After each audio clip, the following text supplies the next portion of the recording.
Hi everyone, I'm Ginger Rousey with Madison County Health and host of Channel 11 Checkup. Channel 11 doesn't run commercials. As a community nonprofit TV station, they rely on donations from the public. It's super easy to donate. Go to their website, westtnpbs.org, and click on the Donate tab. Your donation stays local and helps WLJT be a community TV station for all of West Tennessee. Channel 11 is all about home. It's all about home. What does strong leadership look like in higher education today? It means listening, collaborating, and preparing students for what comes next. Hello, I'm Julie Cook. Today on Tennessee is Talking, we're sitting down with Dr. Jennifer Miles, Executive Director of the University of Memphis, Lambuth. We'll discuss her role, the direction of the campus, and how U of M Lambuth continues to serve West Tennessee. Let the conversation begin. We are rolling. Confirm record. Can we get a mic check? Check, check. Stand by camera 2. Take 2. Stand by announcer in 3, 2. West Tennessee PBS presents Tennessee is Talking. Let the conversation begin. Welcome to Tennessee is Talking. I'm Julie Cook, and today we're taking a closer look at leadership in higher education and the impact it has on our community. The University of Memphis Lambuth has a long history of serving students, and at the helm is Executive Director Dr. Jennifer Miles. She joins us today to talk about her role, her priorities, and how the campus is moving forward. We welcome you, Dr. Miles, who I must say is a fairly new resident of Jackson. You joined us in June of 24 and have had a lot of work ahead of you, I'm sure, and a lot of planning and a lot of things going on. Many folks may not have met you, and if you want to talk a little bit about where you're from, kind of your journey through the higher education process. Absolutely. Thank you very much. Very happy to be here with y'all. Yeah, I've been in higher ed a long time. It's been over 30 years. I started out as a staff member in higher education. I actually started out at the University of Alabama as a graduate assistant in student life, and I just worked my way up. I've been a coordinator, assistant director, director. I've been a vice president twice, a vice president for student services and student affairs, and I've been a full-time faculty member twice, assistant professor and associate professor. I've been all over the country. I've been at schools in Boston, and Philadelphia, and Fort Lauderdale, and Michigan, Arkansas, Mississippi, and I'm just really happy to be here, happy to be able to serve in this role as executive director. Are you a little partial to the South, right? Maybe for any particular reason? I brought you back here. Well, family. I grew up in Alabama, and I still have family in Alabama. I've enjoyed living all over the country. I love higher ed so much. I love being around colleges, being around universities, being around students. I just enjoy the experience. That I've had experiences everywhere I've kind of landed.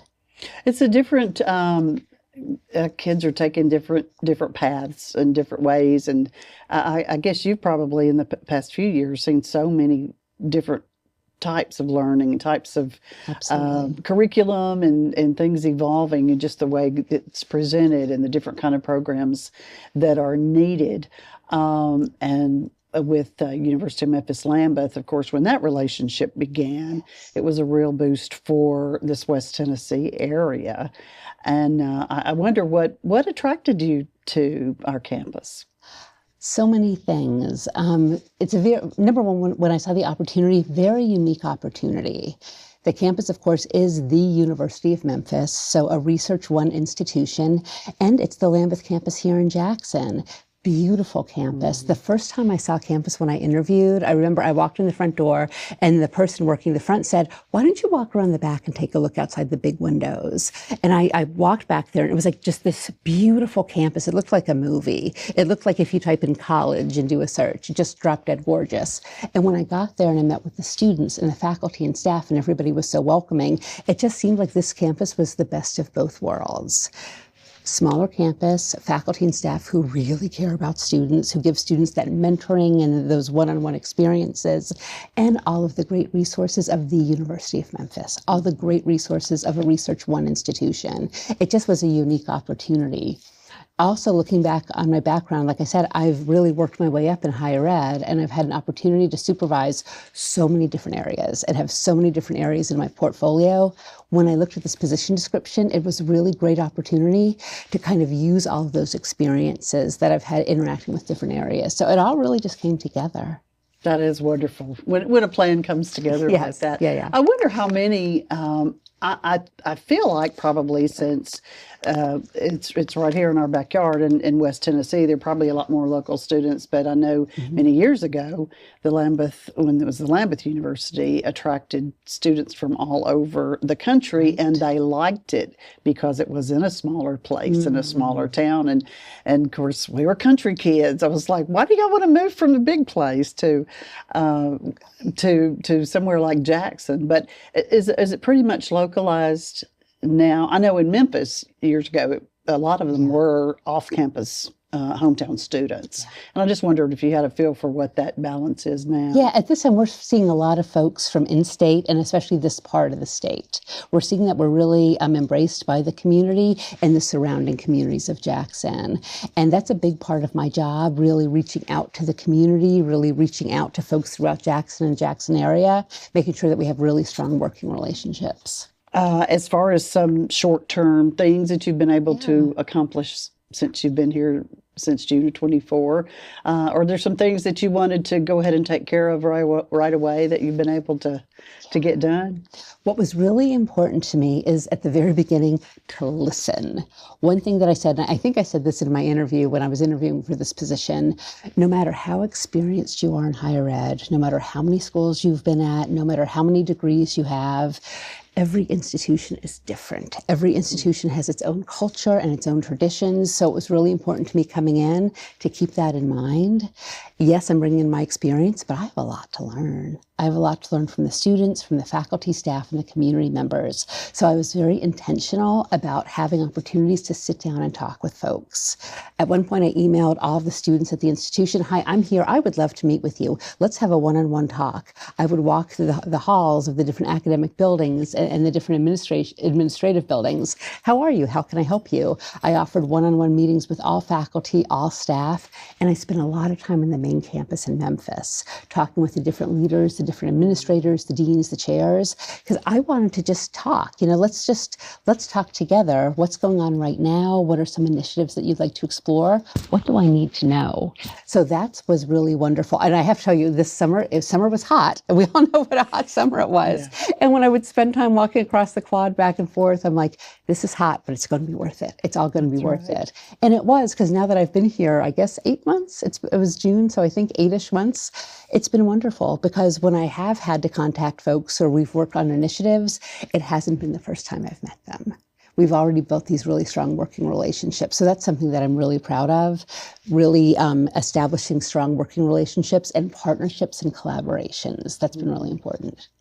Has the university had to, and of course, it's hard to have any conversation without bringing up COVID. Sure. But it made for so many more online classes than there already were. Yeah. Has that been something that you've seen, well, you haven't been here that long, but just overall, that's been a different trend, I would think, that universities have to adjust to, and students. Oh, absolutely. Everyone, right? And I'm happy to talk about that. We all remember COVID. We all remember that. Everyone in higher ed, everyone in the world remembers that weekend in March of 2020 when those decisions were made. I was actually a full-time faculty member when those decisions were made. And I remember it from a faculty perspective because I was hired for a job to teach 100% face-to-face. And as I was starting the job, I was told, because of COVID, you have to learn really quickly how to teach online. Mm-hmm. So I had to teach myself really quickly how to really do strong online instruction. So I have so much empathy for folks who were put in that position and wanted to teach students in a really, really effective way in a really different modality. For me, it was a great experience because I really saw benefits for me personally as an instructor in that format. And I saw that you could do things that maybe you would think you could only do face-to-face, but certain things you can do in an online format. It kind of forces your creativity. That's a great way of putting it, right? Yeah, it does. And because when I started that job, same as I said earlier, I contacted all my students. I would love your advice. What's working? What isn't working? What can I do differently to teach you better? And I think that's not a unique experience. All of us, all over, everyone who's working in higher ed, we saw major changes in COVID. And we kind of have the before and the after. And I think choices are being made too. What did we have to do differently during COVID that now did benefit our students, did benefit our faculty, did benefit our staff, that we need to keep doing? And what do we need to say, you know what? We need to go back, or we need to do things in a different way. And I think everyone's dealing with that right now. I wish I could tell you more about the University of Memphis Lambuth, but I wasn't here during those times. But I think you're right. I think there are remnants of that because we saw ways that online instruction can be really beneficial. I think overall, probably the students were more able to adapt because that's how they grew up. They were online. They had their iPads and this and that. So did you feel that it was easily adaptable for the students? Well, I think what's important to remember, every student is different. Every student is an individual. Every student has their own learning style, working style, and preferences. I think for some students, they do really great and they prefer it. Other students really like that face-to-face in person. Every student's different. And so I hesitate to speak on every student because we're all individuals. And that is true. Every individual learning, and I guess that's even true in college. You think of that more as children, but in your experience, you've seen that every child's going to learn from a different standpoint or by a different method, possibly. Absolutely, especially when you think about the contemporary college student. Of course, we think about the traditional folks, the folks fresh out of high school who maybe start college at around 18 years old. Then you think about the adult learners, the folks who've been working for 5 years, 10 years, maybe 20 years, and they're finishing their degree or starting their degree. The folks who are changing careers, and they're coming to college after graduating from high school over 20 years ago. We want to welcome everybody. Is there a good that's percentage something that I think about at University of Memphis? You think of people going back to school? We welcome all populations, of course, but yeah, we do see adult learners and traditional learners. And that's become, about in the past 20 years, that's become really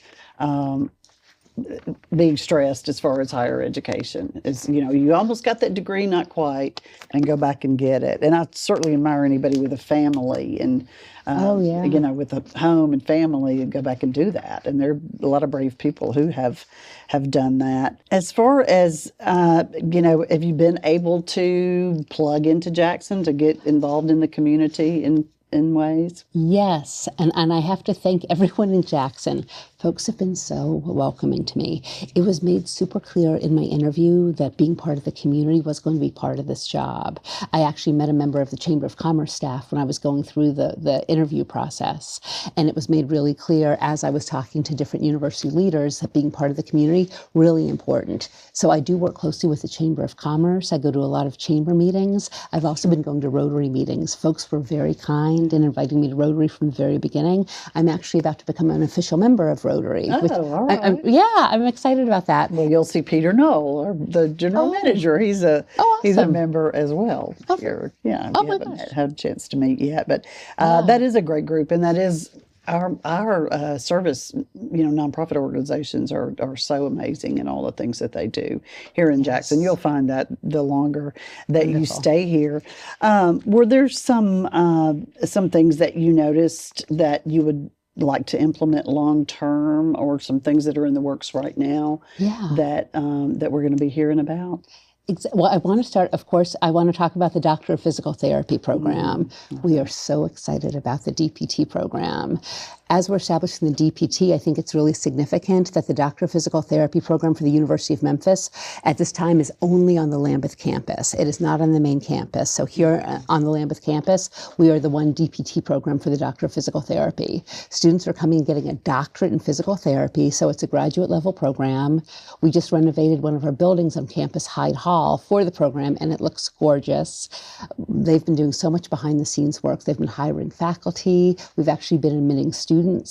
So we plan to start the first cohort of students this fall of 26. So just having the Doctor of Physical Therapy on the campus is going to be really exciting. Because really do they have to go to Memphis to the the UT Health Sciences through that program? Or, I mean, I don't know that we have one between here and Memphis, but I'm not sure as far as a physical therapy program or in Nashville.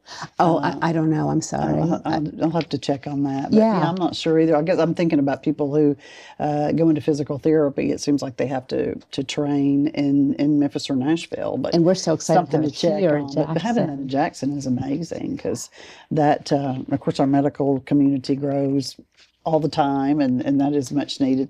And the nursing program is in place now. That's fairly recent. Yeah, we have the Lowenberg College of Nursing. We have the college represented on the main campus in Memphis, and we also have it represented here. And I've had a really great opportunity to interact with the faculty and students and the administrators of that program.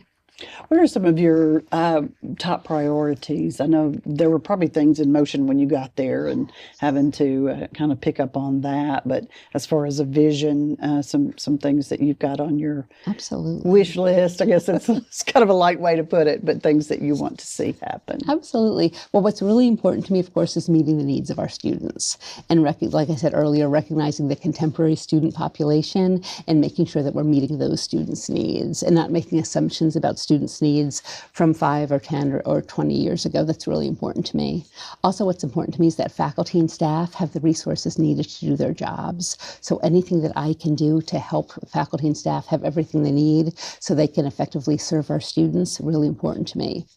The community, I know I've brought that up before, but really being a resource to the city of Jackson and to the surrounding areas, folks seeing us as a valuable resource, continuing that's been really, really important to me as well. And also being a really important part of the University of Memphis, contributing to the overall success of the university, really important. And I think, and you may have been made aware, but I know before the University of Memphis partnership, Lambuth definitely, it was very a beloved spot Yes. in our town and in West Tennessee, and had such struggles there. And I think people still just kind of have a soft spot for that. It was a hard time, and nobody wanted to see that. So just to have been around to see it rise up and thrive and so much past that like it has been a real means a lot to a lot of people in our community. And I think you'll find that out as more, the longer you stay here, you'll probably realize that. Are there other programs that you would like to see added? I know it's kind of one thing at a time. You get to. Now, when is the physical therapy program? Is that going to be up and running? Fall of 26th, this fall. We've been admitting students already. Oh, wonderful. And this fall we are going to have students on campus. So it's not far away. So yeah, my priority right now is that the existing programs have all the resources that they need. And we have a really strong start to the DPT program. And then we'll see what's next. So they will be able to go there for their entire Degree, their entire doctorate. So they will go the 4 years and then 2 more, or how many? I don't know how long a degree takes. Do they do a basic and then they go into that program, or is it a program all the way through? So these students already have their bachelor's degrees, so they're going straight into the doctorate. I believe it's a 3-year program, and they will do all of that here in Jackson. They will have opportunities where they're going to do some clinical work, and we've been building partnerships with local healthcare agencies about that, but they will be in Jackson for most of their work. What have you seen, I guess, as far as job demands? You must probably watch those trends of what students need to be preparing for right now in what areas. And I think it's really up to the individual student. There are so many opportunities right now out there. I think that's something that in higher ed we're going to have to continue to watch. But at this point, it's really my priority, the programs that we do have on our campus, that those are as strong as possible and that students are aware of them. Yeah. Well, I guess I'm going back to, if your son or daughter says, well, I want to major in this or this. Right. Well, what are you going to do for a job with that? Right. They go through a counseling process, I'm assuming, to see what their jobs availabilities would be, or their. Yeah, there are definitely folks they can talk to. Absolutely. The counseling, it has to Career be center, important, career professionals. So that's probably more something that they have to dwell on because of the changing trends, I would guess, and things that are in demand, and things that are really interesting, and what you have to have a master's for. And do you find that there is a lot of information that parents and students lack in that first year. Right. I think it's interesting. You know, in higher education, we talk about first generation students. We talk about students who are the first ones in their generation to go to a college or a university.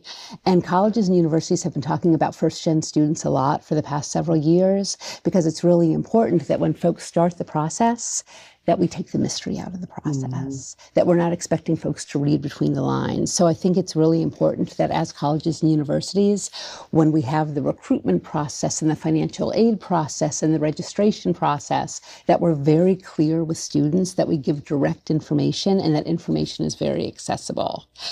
I really believe it's important when we make a promise to a student, we need to keep our promise. So when we say we're going to have these services available, we're going to have these classes available, we've got to keep those promises and we need to communicate it in a really direct way. These classes college credits that they're able to get in high school now, that's kind of changed the dynamic a little bit. I would guess overall they're much more prepared when they've had those credits. Things have changed so much since I was in high school and college. Yeah. Oh my God, exactly what you're saying. Dual enrollment, that's a big change. AP classes, that's a big change. So students have a lot of opportunities before they even graduate from high school to start getting those college credits and start learning more about what it's like to take college level work. I agree with you. It's changed a lot. And of course, you hear STEM. Science, technology, education, engineering, and math, and that's in. I know it's very prominent here. We have a STEM center, and I don't know if you've been to our elementary school. You should visit that sometime. It's really amazing.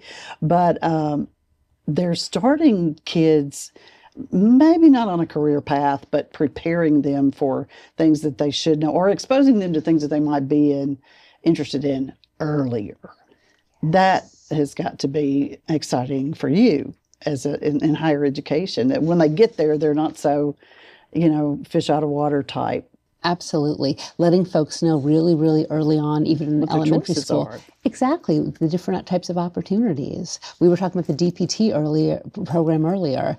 The fact that you can get your doctorate and become a physical therapist. Like that, there are just so many things that you can do right now. So I agree. Letting students know really, really early on, there are so many different options and opportunities. Well, that'll be exciting this fall because I know, I'm just thinking the ones that I know, they do have to go around to different places, even different cities to finish up their, maybe don't have to, but to have a program that you can start and finish all in the same location. That's a real plus for that. And our students maybe do some traveling for clinical work. I do want to put that out there because every student's experience will be different, but the coursework is here in Jackson. So that is very exciting. We're almost out of time. If there's anything that we missed that you want to, I know to just go online and get in touch if you want to know about the University of Memphis Lambuth programs. Please. And some, I don't know if they ever have to go back and forth to the main campus in Memphis, or I guess it depends on what you're studying. Right. But so many opportunities right here in our own town. It is easy to tour or get information about the campus, but what are some of the things that you all do to maybe get students interested, your recruitment process and that sort of thing? Well, we do have enrollment services here on the Lambuth campus. Of course, we have overall enrollment on the main campus. We have our recruitment counselors specifically on the Lambuth campus. They work really closely with local high schools. They work really closely with local community colleges. We do a lot of tours. We do a lot of outreach. We also do work directly with the counselors in the high school. We want the high school students and middle school students to know that we're here and we would love to be a resource for them. We also want the teachers, the principals, and the counselors to know that we're here. So we do a lot of outreach with the counselors. We also invite specific student organizations to come visit us. We talked about earlier making sure that students early on know all the opportunities, the different types of jobs that you can have, and the degrees that you can get for these different jobs. And one great example is HOSA. HOSA, are you familiar with HOSA?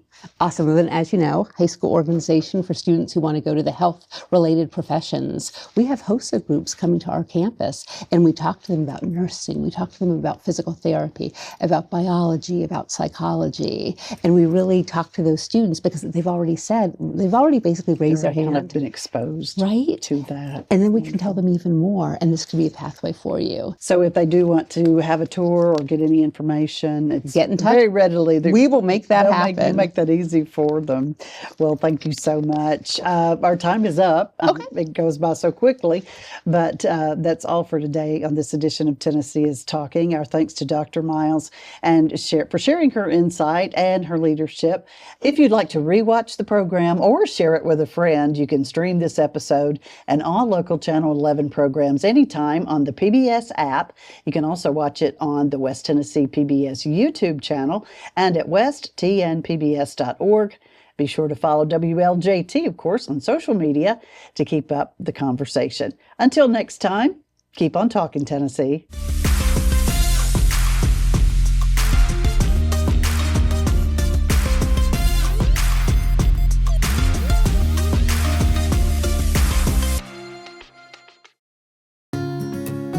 When my parents left us their home, we weren't sure what to do with the property. Do you have land, residential, or commercial property you're not using? Donate it and support our station. You may even qualify for a sizable tax deduction. It feels good to be able to give back, and they would have loved that too. Your real estate donation can make a real impact. Call us toll-free or visit us online. Hello, Tennessee is Talking fans. This is Peter Knoll, General Manager and CEO here at Channel 11, and I'm along with our good friend. Yeah, Steve Beverly here with you, and I'm part of the Tennessee is Talking family, and we are glad that you are, because on Tennessee is Talking, we talk about issues that are all about home, which is what we are. What's been some of your favorite shows that you've hosted? I think some of the really favorite ones that I've had is when we went back and we had State Senator Paige Wally with us, and he talked about some of the key issues facing us, including mental health, because he's also a mental health counselor and a psychologist, as well as one who is a lawmaker. Well, if people want to see more shows like Tennessee is Talking, we can only produce these programs and air them and stream them with your support. We don't sell commercials, we rely on your donations. That's what makes Channel 11 special. Your donations pay for the cameras, the editors, the producers, the writers, the lights. It takes a lot to put a TV show on. And the thing about it is that shows like this, you get depth about the issues facing West Tennessee. You don't have to deal with it in a 90-second soundbite. It is really telling you the story of what you need to know. Donate now at westtnpbs.org, and we'll send you one of these lovely gifts: Tennessee is Talking tote bag, cap, or the Tennessee is Talking folder. Donate now.